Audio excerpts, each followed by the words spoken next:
Okay. So again, hi everybody. My name is Amanda. I am the owner and clinical director here at Amanda Neves Therapy. And today I am warmly welcoming all of you to our very first webinar on finding balance, navigating nervous system responses with our very own clinical intern, MSW student, therapist extraordinaire, Kimberly Sanzo. Welcome, Kimberly. Thanks so much, Amanda. I so appreciate the warm welcome, and I'm so thrilled to be here with all of you today. I'm really honored that you're taking your lunch hour to be with us today. Absolutely. Yeah, Okay, I will pass it over to you and just mute. yeah, cool. I'm gonna get started. Thanks so much again. So I know many of you know me, but for those, I guess, who do and don't as well, this is me. I'm Kimberly Sanzo. I'm a registered social worker and clinical intern working with Amanda Neves Therapy and Associates for my Master of Social Work field placement, as Amanda mentioned. And as a training psychotherapist, my focus is on experiential, attachment, and somatic-based or body-based modalities that support others in easing anxiety, interpersonal relationship challenges, and emotional processing. So that's me. I am so fascinated by the nervous system's role and how we experience the world around us, hence our webinar today. And so my hope is to share useful information that you can all bring into your lives to help navigate those ups and downs through better understanding our physiological responses to the experiences that we have. So before I get started in content, I'm just going to give you a little bit of background on Amanda Neves Therapy and Associates. So a little bit about who we are. We are a diverse range of therapists that help individuals and couples navigate mental health challenges and strengthen relationships with a trauma-informed, attachment-based, and culturally sensitive lens. So that's us, that's our team, minus a few in that photo. We offer in-person therapy both at the Healing Studio, which is at 211 Danforth Street. That's in Toronto, so right by Broadview and Chester stations. And we also offer remote therapy. May I have your attention? I'm so May I sorry. have your attention? 1 second. Inspection and building services. Cool. We will now be conducting a test of the fire alarm system. Please disregard all signals as this is only a test. May I Okay. have your attention? May I have your attention, please? 1 second. This is fire protection and building services. We will now be conducting a test of the fire alarm system. Please disregard all signals as this is only a test. Hi, everybody. We are still rolling, and this is safety first, says one of you to us. Okay, here we are. We got there. Got through it. Yeah. So there's fire alarm testing here in my condo. I promise that should be the last of it, hopefully. Oh goodness. Oh my gosh, what a day. That's okay. I can hear you just fine. Can everyone else hear?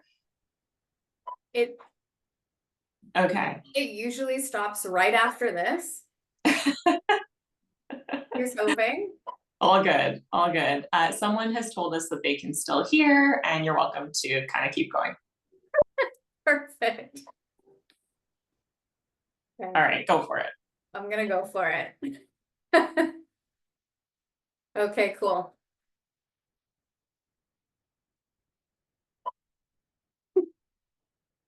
Okay, so one of the occupational hazards of working from home is that there's sometimes fire alarm testing if you live in a condo. So I know you can still hear me, and we're gonna just move through it. Okay, fingers crossed that's it, but we'll see what happens. So moving back into it, we also offer remote therapy, and that would be through virtual video platform or a phone call. So that's what we offer. And there's also some really awesome content on the ANT blog on the website, as well as the Instagram account. Really wonderful content, really funny stuff too, really great resource. So I won't be, but we will be sending out the slides after the presentation, as well as a resource package. So all of that information is going to be there for you. So that's what we offer. And our focus is in easing anxiety and stress in folks, healing from trauma and negative attachment experiences, and improving emotional regulation and nervous system integration through integrative relational and psychodynamic approaches. So if you're interested in learning more, definitely check out the website, check out the blog, check out the Instagram account. Really wonderful resources there. So that's a little bit about us. Now, moving into today's agenda, first we're going to check in with the body. I know I need to do a little check-in after that surprise fire alarm testing. We'll then move into talking about understanding our nervous systems, then move into polyvagal theory, talk about co-regulation, and go into some soothing nervous system exercises. So if these are terms that are new to you, that's okay. We're going to go through all of the foundational understanding you'll need to be able to use all of this information that we're going to be imparting to you today. So first, we're just going to do a check-in. Fingers crossed that it's going to be a really quiet check-in. And the reason we're going to start with a check-in is that mindfulness and that paying attention can really help us get in touch with what's happening internally, and especially in the body. So a lot of body-focused work we'll be doing together today. So we'll be going through a brief guided body scan. I'm going to say about 3 minutes. And one thing I want you to know is that anything I say will simply be an invitation. So please only do what is feeling okay or comfortable to you. So you can start by finding a comfortable seated position, or you can lie down if you prefer. I know you're not on camera, so whatever is going to be most comfortable for you. And you can close your eyes if that feels comfortable. And take a deep breath in through your nose, and then slowly exhale through your mouth. Just allow your breathing to settle into its natural rhythm, noticing the rise and fall of your chest or belly. And gently bringing your attention to your breath, observing the sensation of air as it enters and leaves your body. And if your mind starts to wander, that's okay. Simply guide your attention back to your breathing, using it as an anchor to the present moment. So we'll start to scan the body, the head and the neck. So you can bring your awareness to the top of your head. And just slowly scan down to your forehead, eyes, cheeks, jaw, and neck. And notice any areas of tension or discomfort, and allow them to soften as much as possible.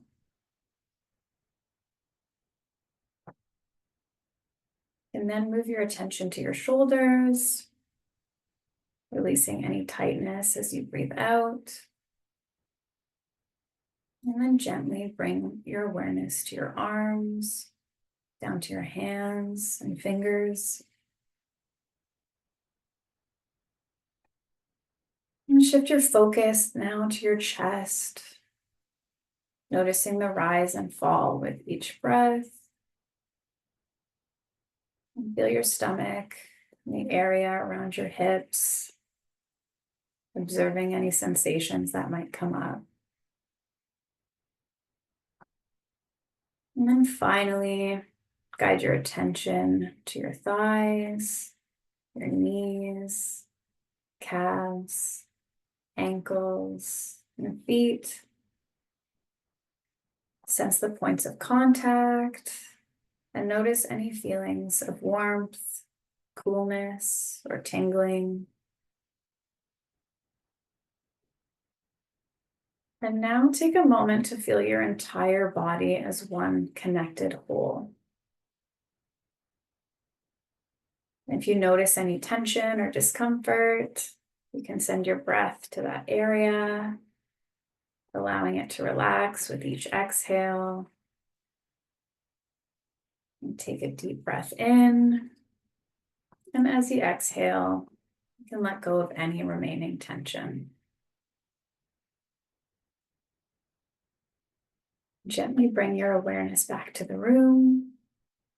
You can open your eyes and take a moment to notice how you feel. So I'll let everyone just come back to the space. I welcome any comments in the chat if you have any feedback. I'm not seeing anything in the chat yet, so I'm not sure if that's our settings or if it's been quiet so far, so that's okay, but you're welcome to leave that there. So I'm hoping that helped you feel maybe a little more grounded in your body in the moment. You could feel uncomfortable from that exercise, so whatever you're feeling is okay. I know I'm feeling a little calmer after managing the feelings of hearing the fire drill, so that's where I'm at. So now that we're more grounded and we're in this space, I'm going to get into our content. So I'm going to discuss why our nervous systems are so important. So the nervous system is the foundation to our entire lived experience, which is incredibly important. So connects our body and mind, regulates our emotional and mental state, our immune system, and every other body system. So really, really incredibly important. And the autonomic nervous system, or the ANS, is part of the central nervous system that acts as the body's unconscious control center. So a lot of what we're going to be talking about today will be focused on the autonomic nervous system. But to give you a little bit of context before we get into that, a little more about the central nervous system. Oh, good. I see that our chat is working and one of our participants needed that check-in. That's awesome. Okay. So the central nervous system consists of two structures, so that you've got your brain and your spinal cord. And beyond that, we have our peripheral nervous system, which consists of all of the nerves that are outside of our brain and our spinal cord. So within our peripheral nervous system, it's categorized into two distinct systems. First, we have our somatic nervous system. So that's our voluntary nervous system. So it allows our muscles and our brains to communicate with each other. So the somatic system helps our brain and spinal cord to send signals to our muscles to help them move, as well as sends information from the body back to the brain and the spinal cord. So I'm able to talk to you through this webinar. I'm able to move my hands while I'm talking, which is important because I'm Italian. So that's the somatic system.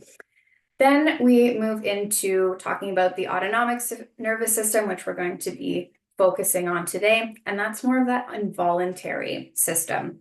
So it's the system that controls the glands and internal organs, like the heart, the lungs, the digestive system, and the system runs the important parts of our body without us having to intentionally think about them. So for example, we can breathe without having to think about taking a breath each time we do. So that's really what we're talking about here.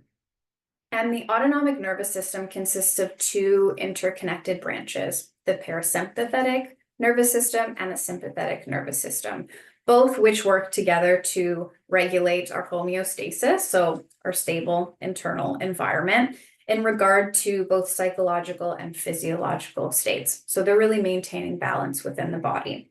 So when we're talking about our sympathetic nervous system, we're talking about that up regulation or that arousal moving up, and our parasympathetic in more of that down regulation piece. So our sympathetic is our fight or flight system. So when faced with something urgent or stressful, our bodies are equipped to help us survive these ordeals essentially. So our sympathetic nervous system kicks in, activates that response, and stress hormones like cortisol and adrenaline are surging in order to raise our heart rate, our breathing speed, our blood pressure levels, all really invaluable resources that are needed to either escape or confront in a dangerous situation.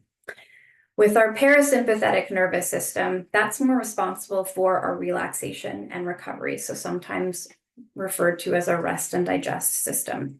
So it helps with digestion, immune response, and tissue repair.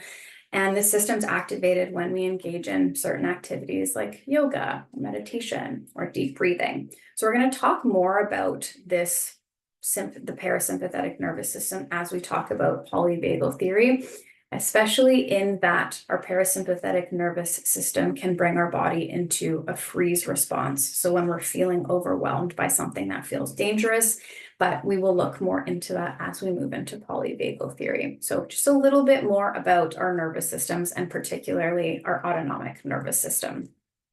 So what is nervous system regulation?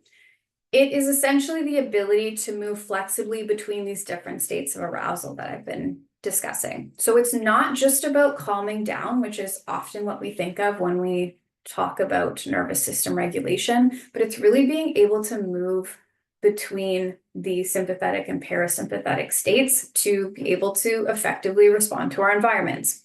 So when there's a change in our environment, so some type of stressor, we can adapt through these states so that we're not overwhelmed by that stressor. So for example, we're driving in a car and someone swerves into our lane.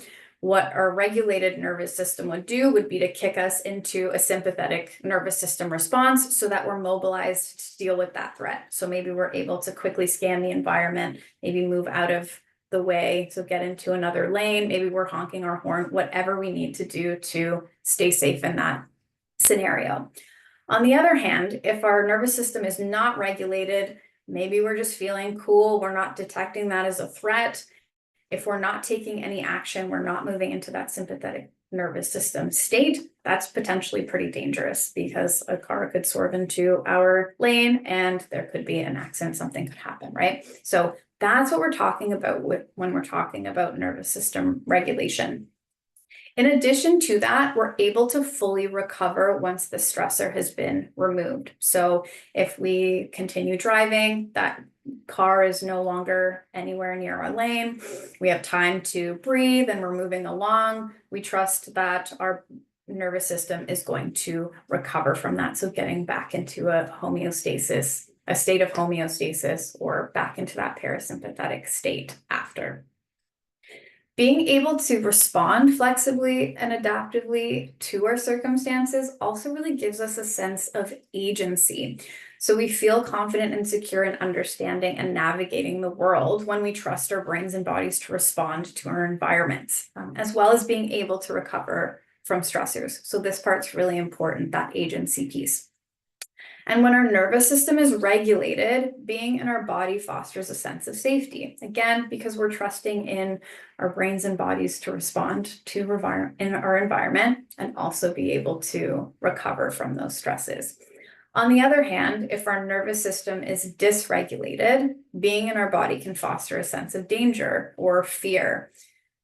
This can happen following traumatic experiences, and it's why many trauma-focused therapeutic modalities are body-based, because these things really do happen and stay in the body. So that's what we're talking about with nervous system regulation. Yes, and in the chat, I see Amanda wrote this distinction is so important. Absolutely. It is really incredibly important for us to know that regulation includes both sympathetic and parasympathetic nervous system states and moving through it. It's not just about calming down. So to really hit that home, I have a quote here that I like from Kideckel, and Kideckel says, regulation is not about feeling calm or relaxed. Regulation is simply the feeling of being in the present and in control. So again, really connecting to that idea of agency, our bodies and brains being able to respond to our environment, and we can trust in ourselves and in our body and feeling more confident in our regulation. Again, brings us back to that place of agency.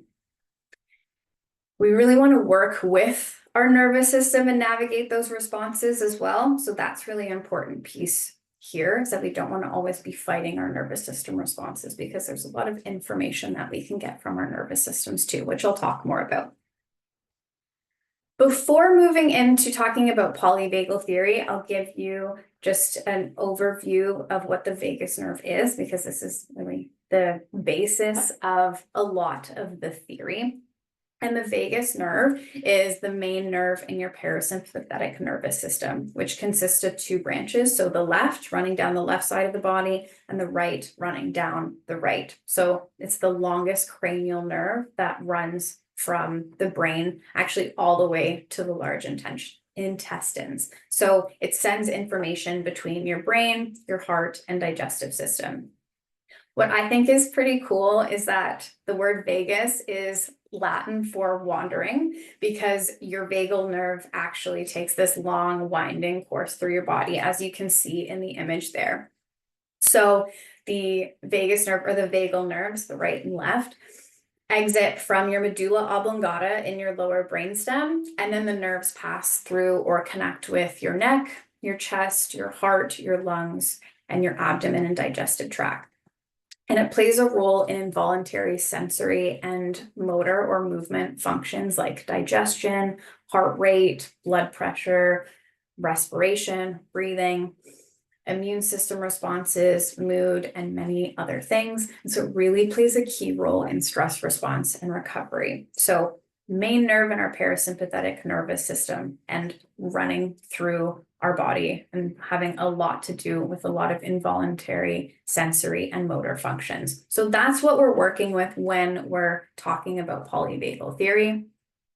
And I'll move into talking about polyvagal theory.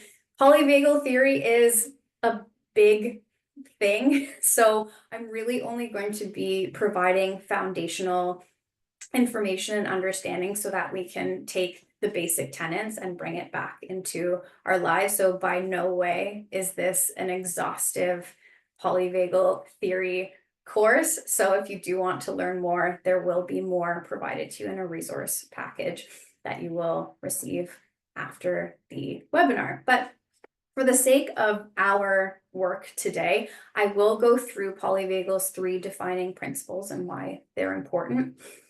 Polyvagal theory is a theory that was developed by Dr. Stephen Porges, who is an American psychologist. And I'll just go through these principles and we'll go from there. So the first is that there's a hierarchy of the autonomic nervous system. So the mammalian autonomic nervous system, so the autonomic nervous system in mammals, has evolved to have 3 principal states, which shift depending on how safe we feel in any given environment. And these states form the underlying neurophysiological foundation for our feelings and our emotions. So when I say neurophysiological,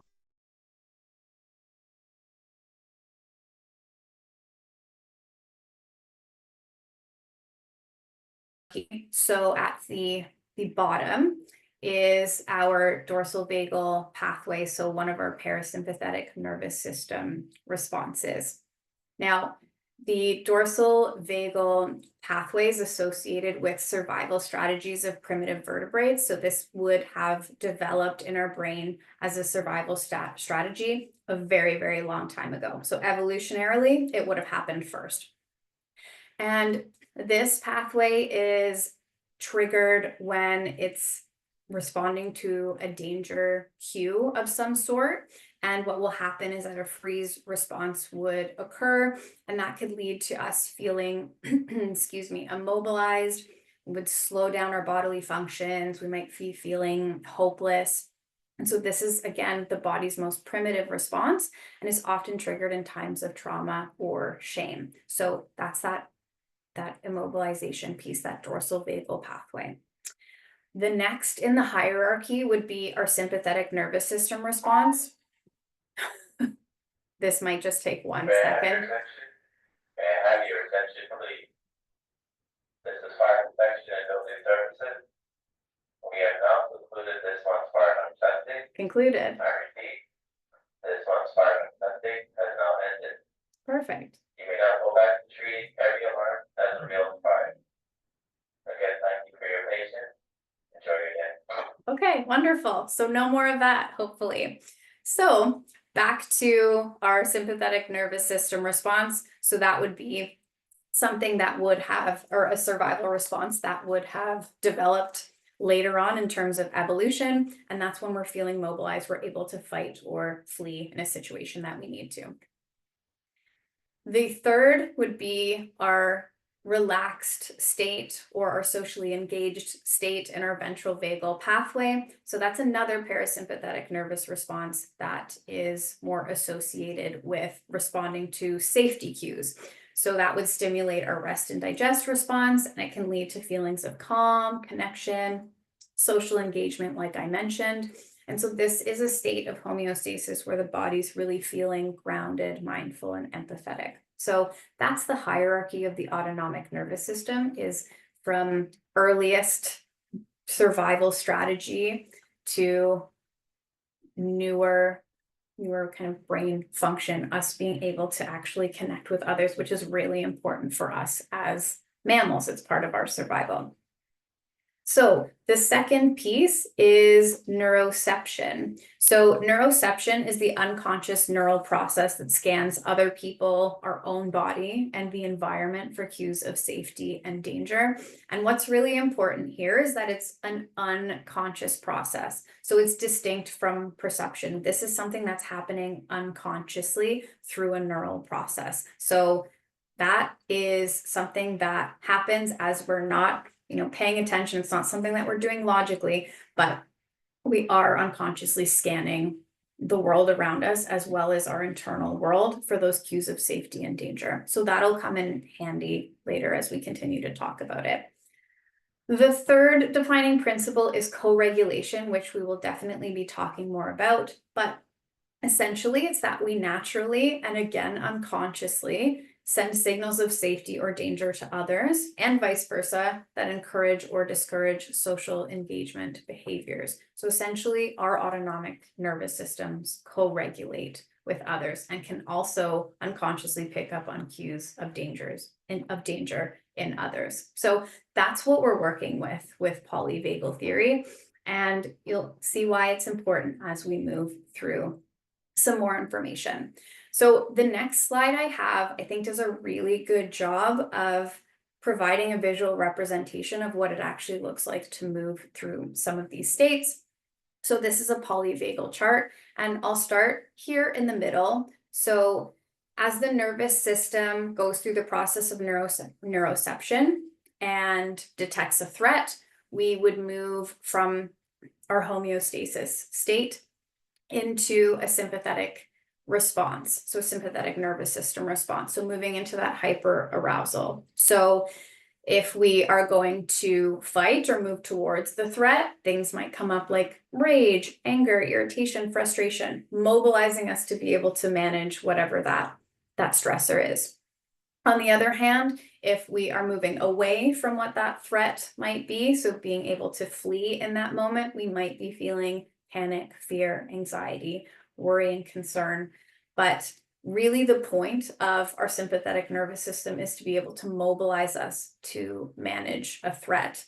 A threat could be something like the car swerving into our lane, but a threat to our nervous system could also be something like not getting a text back. So that's really going to depend on our nervous systems, our experiences, our conditioning, all of those things. So really important for us to notice these things.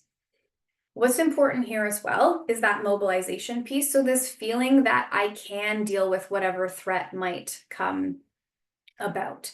So that is when we're feeling mobilized. We feel like we can fight or flee, but we feel like we can do something about the danger or the threat. Now, as we move up and our arousal increases, we can get past that point or past that window of tolerance up to a dorsal vagal state, so something feeling really life-threatening. And that moves us into more of a hypoarousal state, so that freeze state. We can collapse, we can feel immobilized, and it's really to help conserve our energy. Again, it's a survival strategy.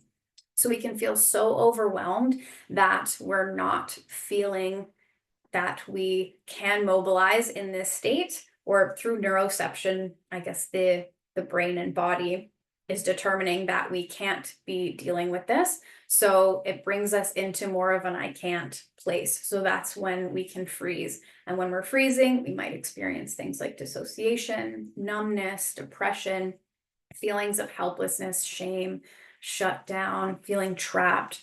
So that is where we can go if we are feeling really overwhelmed by a threat in our environment that our nervous system is detecting through neuroception. So we can see how we can move up in arousal to a point where we're feeling overwhelmed and we get to that freeze state.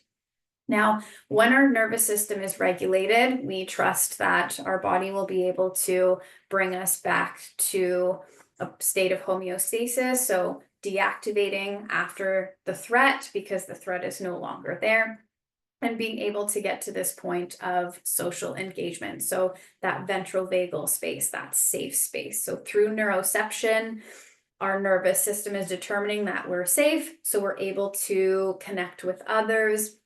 We're able to orient to our environment. We're feeling more calm, settled, grounded, curious, compassionate, mindful, in the present. So that would be our ideal homeostasis, if that's where we can get. But I really want to look at this through a lens of self-compassion.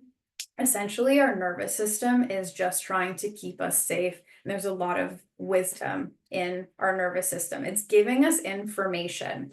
So with the information, perhaps we're feeling a ton of anxiety surrounding taking on that extra responsibility, even though we are working and we're in school and we have a bunch of things that we're already tied up in, and we're feeling a lot of anxiety about that. We're noticing that coming up in the body.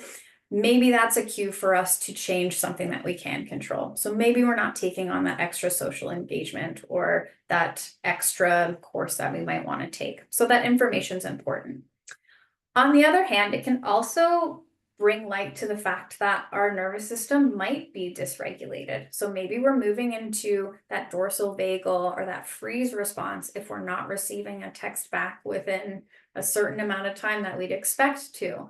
So with that, it is simply information in order for us to navigate effectively. So if we do feel as though maybe our nervous system is dysregulated, that's something that we could work on in therapy with a therapist, for example, which I can talk a little more about later. So this is, I think, a really good, again, visual representation of how our nervous system can move through these states and gives us a good understanding of what we're working with as they come up.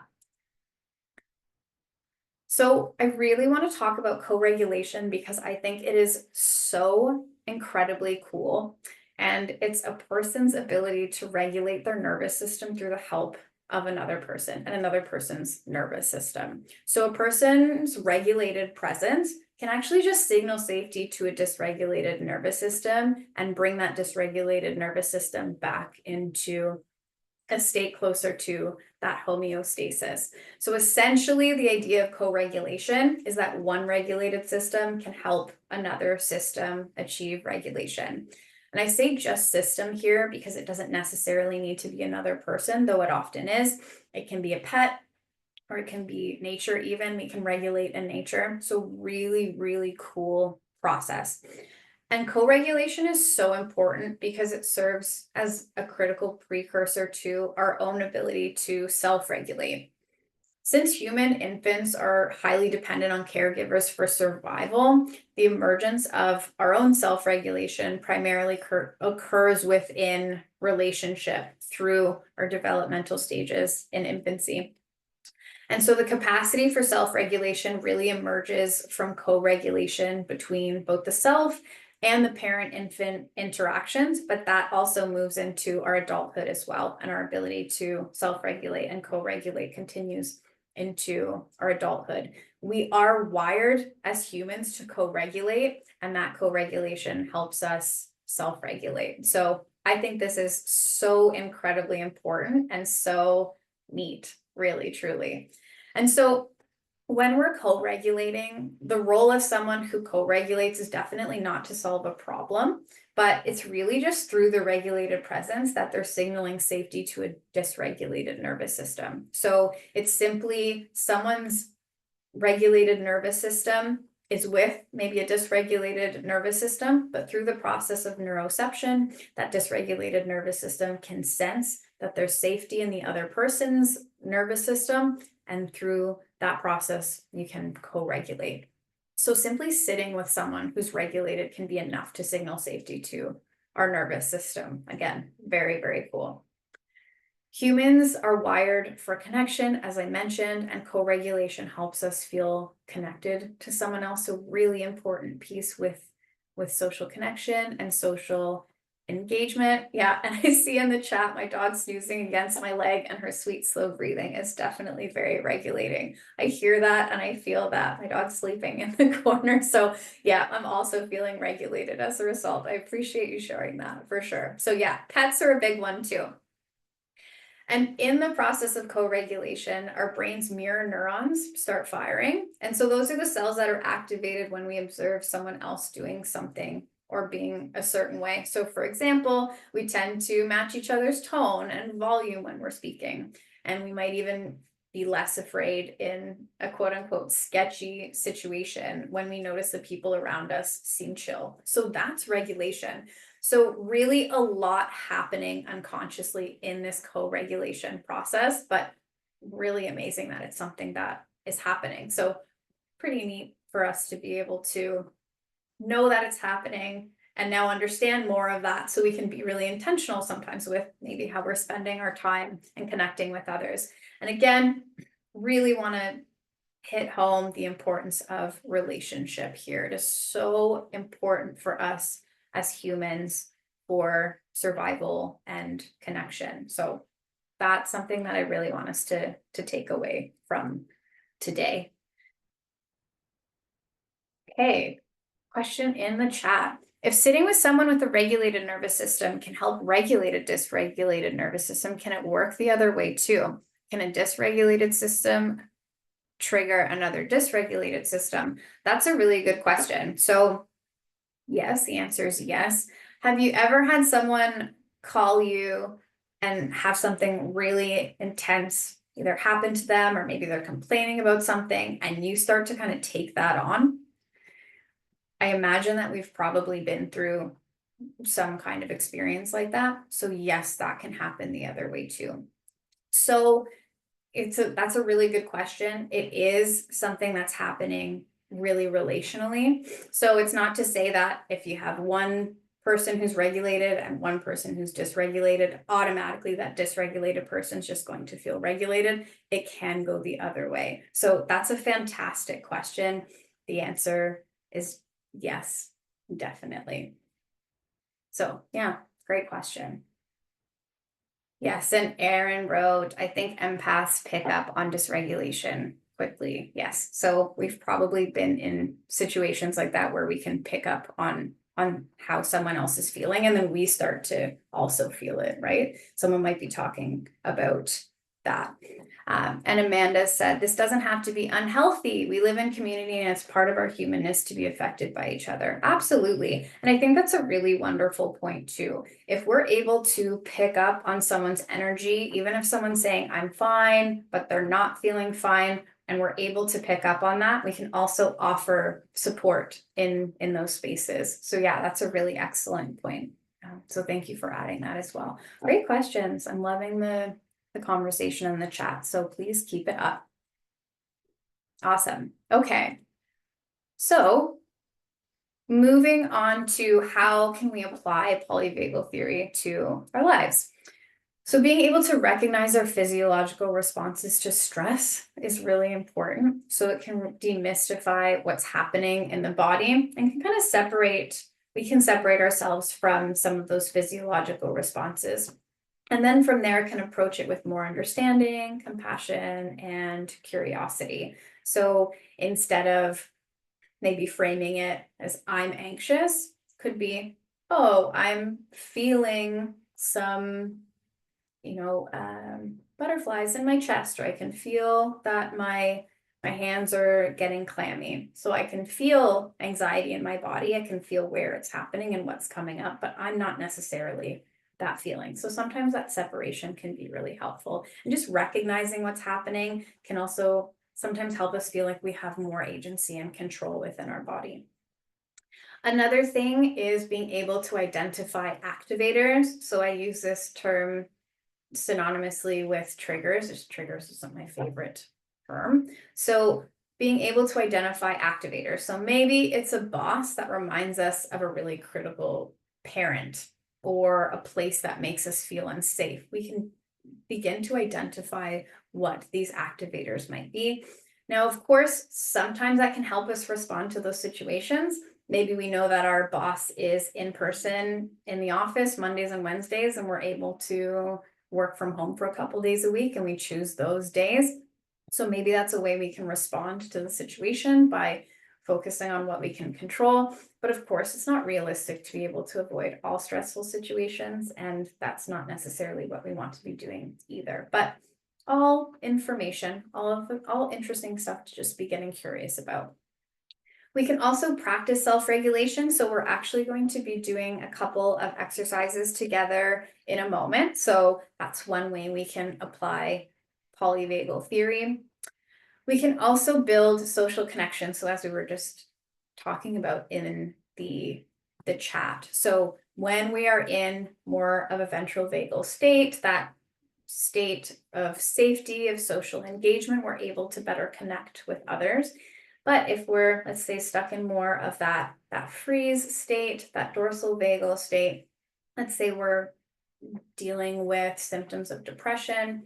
Of course, our social engagement system isn't online as much in those times. So if we are noticing that, it can help us hopefully seek support in others to be able to get that support that we need. So building social connections is really important.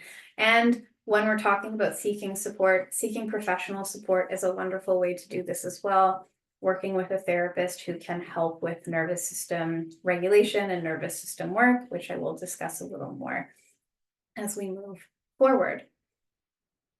So I'm really excited for this part of our webinar because we're going to go through some exercises in which we can soothe our autonomic nervous system. So really being able to soothe the body and send signals of safety so that we can, again, reach more of that state of homeostasis in our ventral vagal space. So there are a few ways we can do this. There are many ways to do this, really. Many different ways of doing breath work. So deep and slow breathing, we're going to do a specific breath work exercise. Grounding exercises are also excellent. They help us orient to the space and in our body. So we're going to do one of those as well. Any kind of somatic experience can be really great as well. I shouldn't say any somatic experience, but somatic experiences can be helpful. So really body-based work, again, to orient to the space, to be in our body. And we'll talk a little more about co-regulation. So our first exercise is a breathing exercise. I invite you to all participate if you'd like to, but again, only do what feels safe and comfortable for you. So I'm just going to go through what we're going to do, and then we'll do it together. So you'll relax your neck and shoulders, and then keeping your mouth closed, you'll inhale slowly through your nose for 2 counts. Then you're going to pucker or purse your lips as though you were going to whistle, or you're breathing through a straw. It's also called straw breathing sometimes. And then you'll exhale slowly by blowing air through your pursed lips for a count of 4. So we'll get started. Say we can do 4 cycles of breath. So relax your neck and shoulders, and keeping your mouth closed. Inhale for 2. And exhale for 4.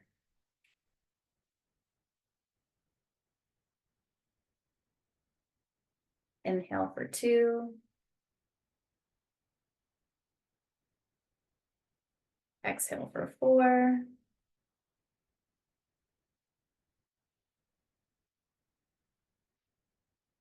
Inhale for 2. Exhale for 4.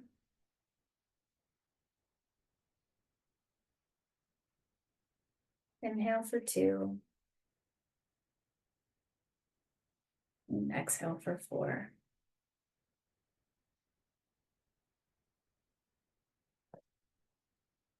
Okay, so I'll give you some time to let that settle in.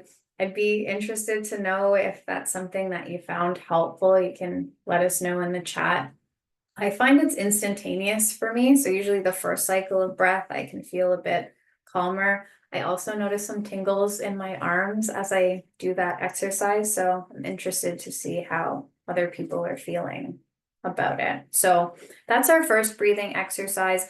Feel free to continue with it for the rest of our time together if that's something that's helpful for you.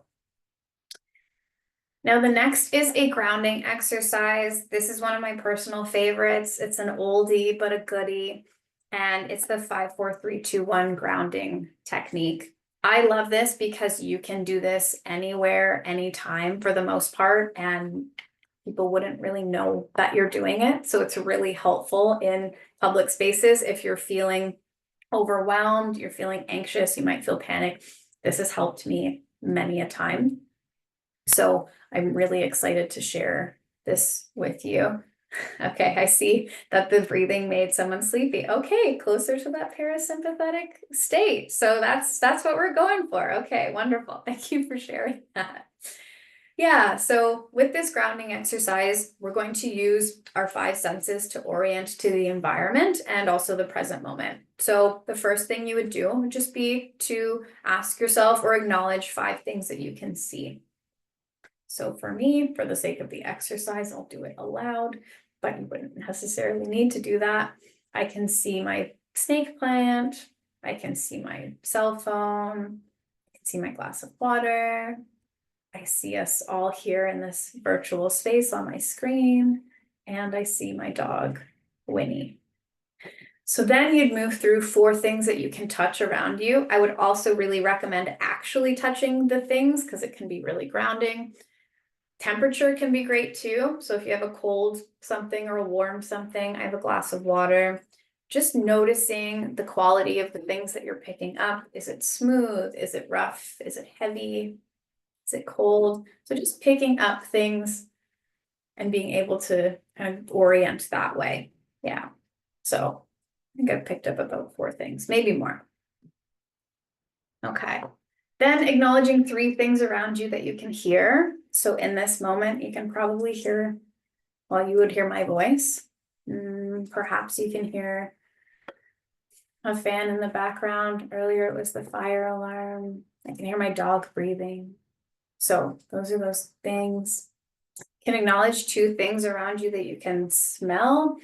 These ones tend to be a little trickier. I have a lip balm here that I can smell. Maybe you have something to drink, maybe you have hand cream, just something that has a quality to it. My dog yawned a couple seconds ago. I can definitely smell that. And then you can acknowledge 1 thing around you that you can taste. So you might have a candy or a mint. Sometimes people keep these things in their bags for this purpose. So to be able to ground that way. Maybe you have something to drink, whatever it is, but that's how we can bring in our 5 senses to just orient to our space. It can really quickly bring us back to the moment rather than being taken by overwhelm. So I find this really incredibly helpful. The next is a somatic exercise. So it's a self-hug. This one's also my favorite. I picked these all because I love them. So first I'm going to bring us into the self-hug and then I'll talk to you a little bit about it just so we can self-hug for as long as possible. So you'd cross your right arm over your chest. You can put your right hand on near your heart on your chest, and then you'd cross your left arm over and place your left hand on your right shoulder or your right arm.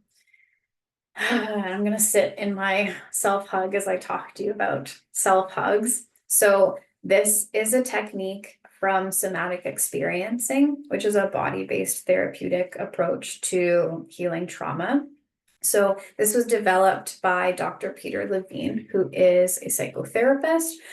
And Dr. Peter Levine says that this can help you feel contained, which may make you feel safe, and you can hold the hug for as long as you need. So this is my favorite. I actually had a nightmare the other night, and I gave myself a self-hug until I fell asleep again, and it worked beautifully. So I am giving this to you because it's something that works for me, but of course, not everything's going to work for everybody. So finding something that works for you. Self-touch of any kind can be really great. So it might just be rubbing on your arm. I find rubbing my chest if I'm feeling anxious can be really, really grounding. It could be, just hands on the thighs, noticing that. So whatever that self-touch looks like for you and that works for you, then definitely use it.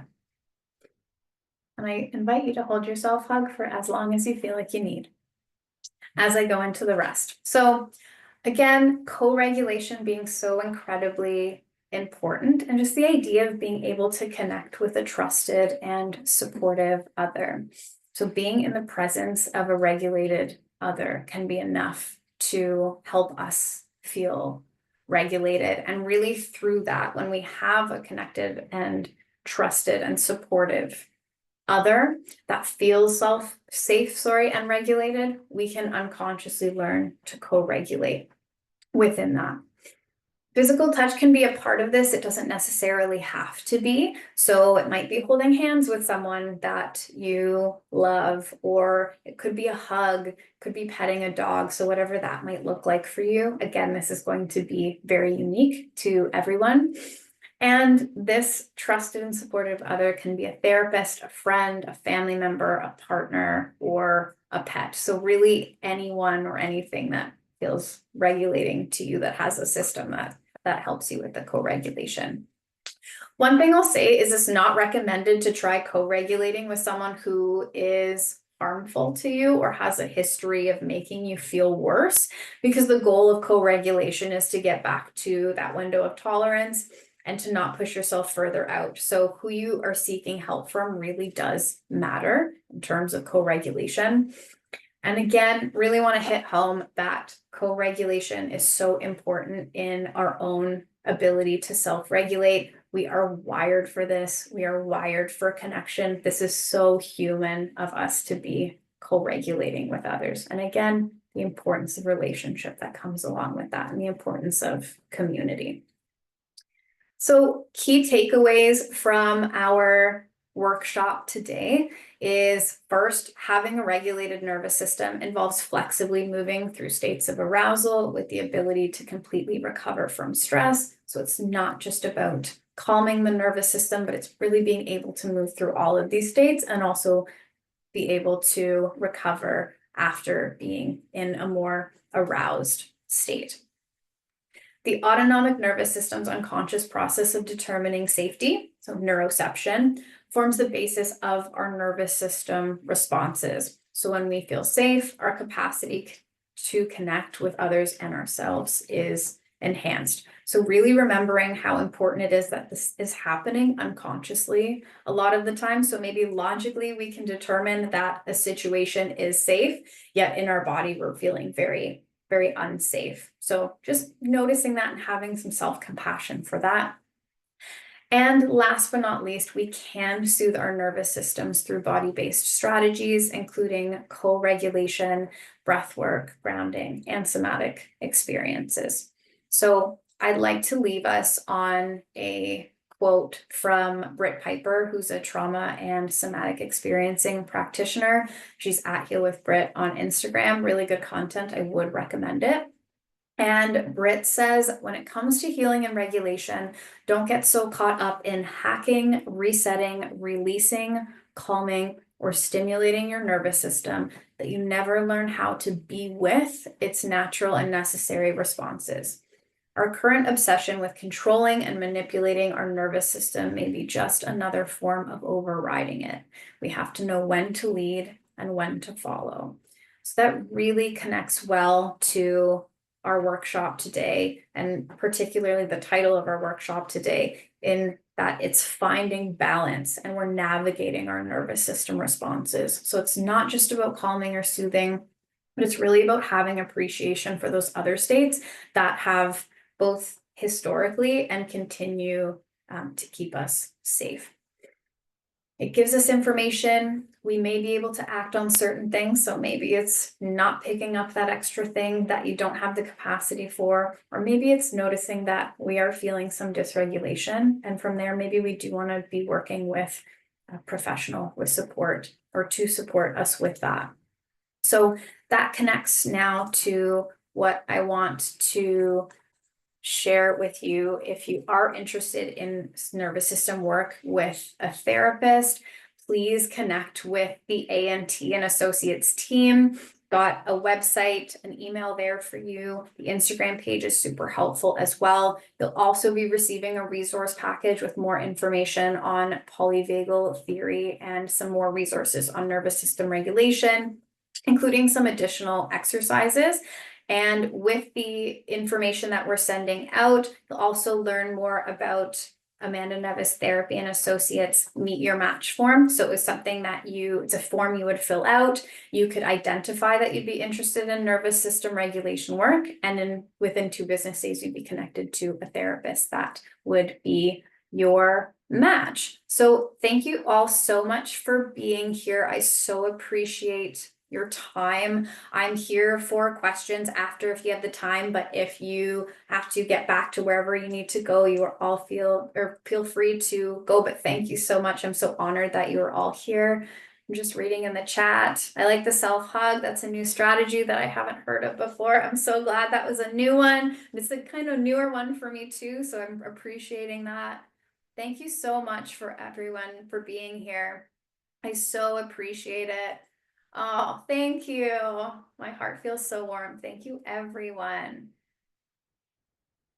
Okay, awesome. Cool. I'm so glad. Still doing some of the breath work. We love it. Okay. Thank you so, so much, everyone. I'm going to hang out here for questions in case anyone has any, but otherwise, you're free to go. Have a great day. Oh, thanks, Bruce. I appreciate that. Okay.